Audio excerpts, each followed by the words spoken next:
Hi there guys, welcome to another video here at Online Driving Academy. So as always, we go through the latest testimonials and then we jump straight into the video.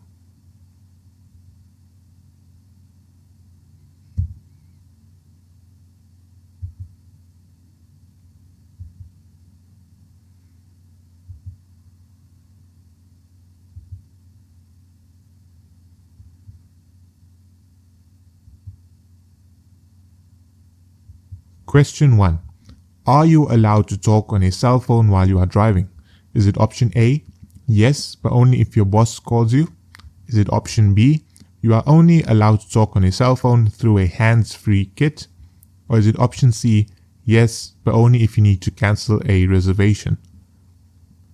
Now, the rule on our South African roads is that you cannot talk on a cell phone while you are driving, right? No matter if your boss calls you or if you need to cancel a reservation, right? The only time that you are allowed to talk on a cell phone is if you are using a hands-free kit. So the correct option here would be option B. Question 2. What should you do if someone is trying to overtake you? Is it option A, speed up and block them? Is it option B, slam on your brakes? Or is it option C, allow the vehicle to overtake you? Now, the correct option here will be option C. Because for option A, you cannot speed up and block them, right? That's going to endanger their lives and it's also going to endanger your life.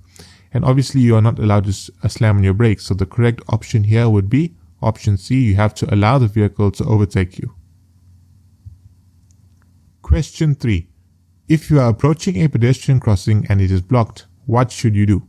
Now, what do they mean when they say it is blocked? They're actually telling you that there are pedestrians on that pedestrian crossing, or there are pedestrians that are about to enter the pedestrian crossing, right? That is what they mean when they say it is blocked.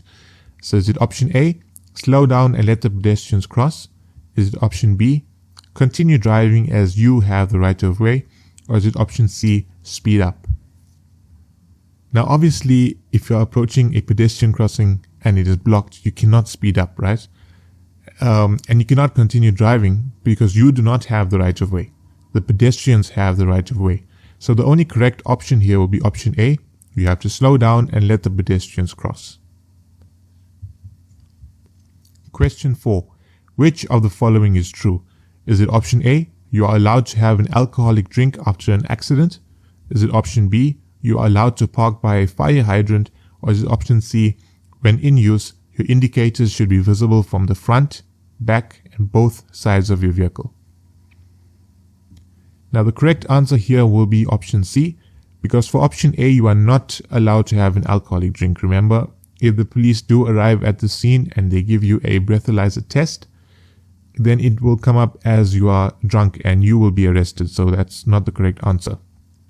And it cannot be option B because you are not allowed to park by a fire hydrant. So option C will be your only correct answer. Question 5. What does the sign mean? Now we can see a red triangle with a white background, and we can see there's a traffic light within this sign, right? We can see the red light, the yellow light, and the green light. So what does the sign actually mean? Is it option A, there's a taxi rank ahead? Is it option B, there's a police station ahead? Or is it option C, there's an unexpected traffic light ahead? Now straight away, you can automatically see that the correct answer will be option C. Question 6. What does a sign mean? We can see a circular sign with a red border, white background, and there's a red line going through the sign. Now within the sign, we can see a motor vehicle. So obviously this is prohibiting something, but what is it prohibiting? Is it option A? Motor vehicles are not allowed past this point. Is it option B? Buses are not allowed ahead. Or is it option C? The minimum speed limit is 100 kilometers an hour. Now, there's nothing here that tells us anything about speed limits, so that cannot be the answer. And they are not speaking about buses either, so option B cannot be your answer. Therefore, option A, motor vehicles are not allowed past this point, will be your correct answer. Question 7. What is the purpose of this sign? Now we can see this is a rectangular shape with a white border and a blue background. We can see there's one slanted line in this sign. So what does the sign actually tell you about what is the purpose of the sign? Is it option A, to indicate an exit 100 meters ahead? Is it option B, to indicate an exit 200 meters ahead? Or is it option C, to indicate an exit 300 meters ahead? Now each line will represent 100 meters. And because we can see in the sign there's only one line, that will mean that there is an exit 100 meters ahead. So the correct answer will be option A. Question 8. What is the purpose of this sign? Now this is the exact same sign. The only difference is that there are two lines instead of one. And I told you that each line will represent 100 meters, right? So because there are two lines, this will actually indicate that there's an exit 200 meters ahead. So the correct answer to this question will be option B. Question 9. What is the purpose of this sign? Again, it is the exact same sign. Only difference in this sign is that there are three lines. And if there are three lines, it will represent 300 meters, right? So the correct answer will be option C. Question 10. What is the purpose of this sign? So we can see there's a white border, there's a green background, there's a white line going ahead, and there's another red line that is perpendicular to this white line. So what does this sign mean? What is the purpose of this sign? Is it option A, to inform you that the road to the right ends? Is it option B, to inform you that the road to the left ends? Or is it option C, to inform you that the road ahead ends? Now the red will symbolize that the road is ended, right? It is a dead end. That's what this red line will indicate. So if you can see that the red line is at the end of this white line, it means that the road ahead will end. So the correct answer here will be option C. Question 11. What is the purpose of this sign? Now we can see it is exactly the same sign. The only difference here is that the red line, which represents a dead end, will be on the right side, right? So what is the purpose of the sign? Is it option A, to inform you that the road to the right ends? Is it option B, to inform you that the road to the left ends? Or is it option C, to inform you that the road ahead ends? Now the correct answer would be option A, because we can see that the dead end is towards the right hand side. So it will be the road to the right that will end. Question 12. What is the purpose of this sign? Now this is the exact same sign again. The only difference is that the dead end is towards the left hand side. So is it option A, to inform you that the road to the right ends? Is it option B, to inform you that the road to the left ends?